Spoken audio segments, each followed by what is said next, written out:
Sote tunajua kuwa elimu ni msingi wa maisha, lakini ni kina nani wanaofanya tofauti au ni kina nani wanaosababisha huo msingi katika maisha ya wanafunzi? Leo tunaenda kuwazungumzia tena walimu ambao ndio msingi wa mafanikio ya hao wanafunzi. Tunaenda kuzungumzia walimu wenye upendo, walimu wanaojali watoto, walimu ambao wanaangalia watoto wao vizuri na kuhakikisha kwamba hao watoto wanatimiza ndoto, na ule msemo wa kwamba elimu ni msingi wa maisha ya mwanafunzi au elimu ni msingi wa maisha unakuwa na maana yake. Mimi ninaitwa Muhere Madam. Kama utakuwa bado haujasubscribe kwenye chaneli yetu ya Moyo wa Malezi, karibu ufanye hivyo sasa hivi, kwa sababu tunakuletea maarifa sahihi kabisa kwa ajili ya mtoto wako, kwa ajili ya jamii yetu na kwa ajili ya taifa zima. Usisite kulike video hii, usiache kusubscribe video hii ili basi uendelee kuwa mmoja wa familia ya Moyo wa Malezi. Pia unatakiwa ushare video hii kwa wazazi wengine ili pia waweze wajifunze kitu hiki ambacho na wewe umejifunza. Share pia hata kwa walimu wengine ili basi tunaweza pia kupandikiza mioyo ya upendo na kuendelea kuonyesha jinsi ambavyo walimu wanawapenda watoto. Karibu na tuanze. Hoja ya kwanza ni kuunda heshima na kujiamini.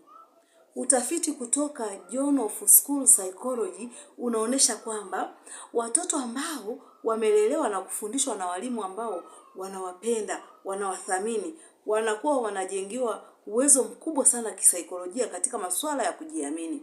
Wanakuwa wanajiamini kwa sababu wanajua nyuma yao kuna watu wanaowapenda ambao ni walimu. Wanajua kabisa yani wao wana walimu ambao wanawajali. Kwa hiyo kujiamini kwao linakuwa ni jambo la kawaida kabisa, kwa sababu hata anapokuwa anauliza maswali, hata anapokuwa ameshindwa, haogopi kuuliza, kwa sababu anajua kabisa huyu anayenifundisha nikimuuliza hiki kitu atanijibu vizuri, ataniambia na atanisaidia. Tukiangalia Journal of School Psychology wanaonyesha kabisa na kuthibitisha kwamba watoto wanaosaidiwa na walimu, watoto wanaopendwa na walimu, miaka yote ni watoto ambao wanakuwa wanafanya vizuri, kwa sababu wanakuwa wanajiamini wakijua kwamba kuna watu ambao wanawapenda. Hoja ya pili ni kuboresha uwezo wa kifikra na ukumbusho. Utafiti kutoka Child Development Journal unaonyesha kwamba watoto ambao wamekuwa na wanafundishwa na walimu ambao wana upendo, wamekuwa na wamepunguziwa sana matatizo ya magonjwa ya ubongo. Unakuta watoto wanakuwa na kumbukumbu nzuri kwa sababu wanakutana na watu wazuri, wanakutana na walimu wanaowapenda, wanakutana na walimu wanaowacheka nao, wanafurahi nao, wanakutana na walimu ambao hata kuwauliza maswali sio jambo gumu kwao. Kwa hiyo inawasaidia sana katika masuala ya kukumbuka. Kwenye ubongo pia wanasaidiwa sana wasikumbane na magonjwa ambayo yanakuwa na msongo wa mawazo. Watoto wanapokuwa na msongo, anapokuwa anaogopa, anajikuta anasahau, kumbukumbu inapotea. Kwa hiyo ni jambo jema sana kwa walimu kuwapenda watoto na kuwasaidia pale ambapo wanaona kwamba wanakuwa wanatatizwa. Hoja ya tatu ni kupungua kwa tabia za kukwepa shughuli za shuleni, nyumbani na kupungua kwa utoro. Utafiti kutoka Educational Research Review umeonyesha kwamba watoto ambao wanasoma au wako katika mazingira ya shule ambayo ni rafiki, ambayo walimu wanawapenda, ambayo walimu wanawasikiliza, wamekuwa na tabia nzuri, na unakuta mara nyingi wale watoto hawakwepi shuleni. Unakuta watoto hata shughuli za shuleni hawakwepi. Ile mwalimu akisema anataka kuwapa kazi, watoto wako tayari kufanya kazi. Watoto njoni mfagie, wanakimbia wanaenda kufagia. Watoto pangeni madawati, wanapanga. Watoto fanyeni hivi, wanafanya. Kwa sababu wanakuwa wana watu ambao wanawapenda, watu ambao wanawajali, watu ambao ni rahisi kuwasikia, watu ambao wanakuwa wana ile mingo na watoto. Kwa hiyo unajikuta watoto wale wanakuwa utoro unapungua sana mashuleni.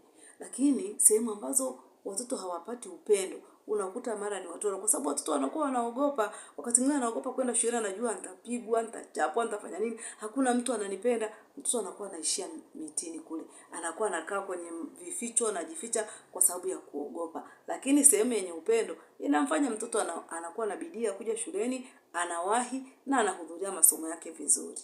Hoja ya nne ni kukuza uwezo wa kushirikiana na kusaidiana.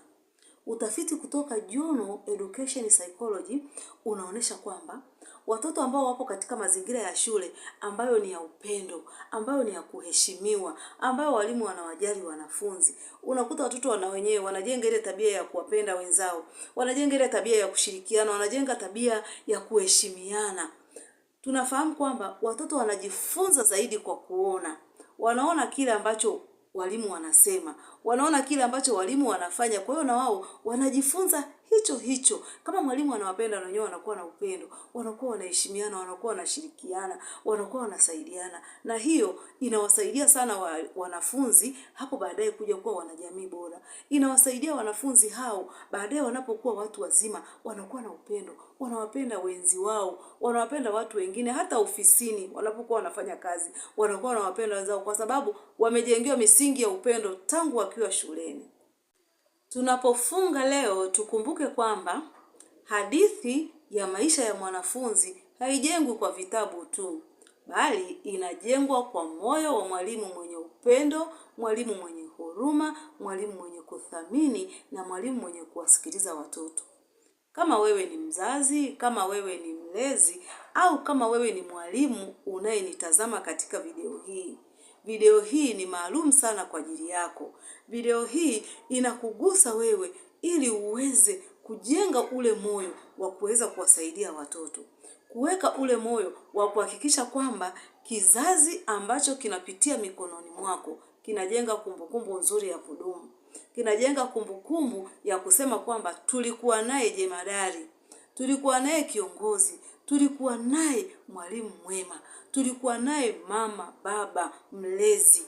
Kwa sababu wewe kama mwalimu, kumbuka wewe ni baba, wewe ni mama, wewe ni mwalimu, wewe ni daktari, wewe ni mwanasheria, wewe ni kila kitu unapokuwa katika mazingira ya kumsaidia mtoto.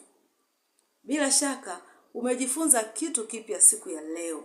Hivyo usiache kushare video hii kwa wazazi, kwa walimu wengine, ili waweze kuguswa pia na waweze kupata huu moyo wa kuwapenda watoto na kuwasaidia siku zote za maisha yao. Usiache kusubscribe kwenye chaneli yetu ya Moyo wa Malezi ili uendelee kuwa mmoja wa familia ya Moyo wa Malezi. Karibu tena kwenye video nyingine zinazofuata ambapo tunaenda kuzungumzia vyakula sahihi kwa mama mjamzito. Tunazungumzia wajawazito kwa sababu tunaamini wanatuletea watoto ambao ni taifa la kesho, watoto ambao Moyo wa Malezi tuko hapa kwa ajili yao. Asante, Mungu akubariki, tukutane tena.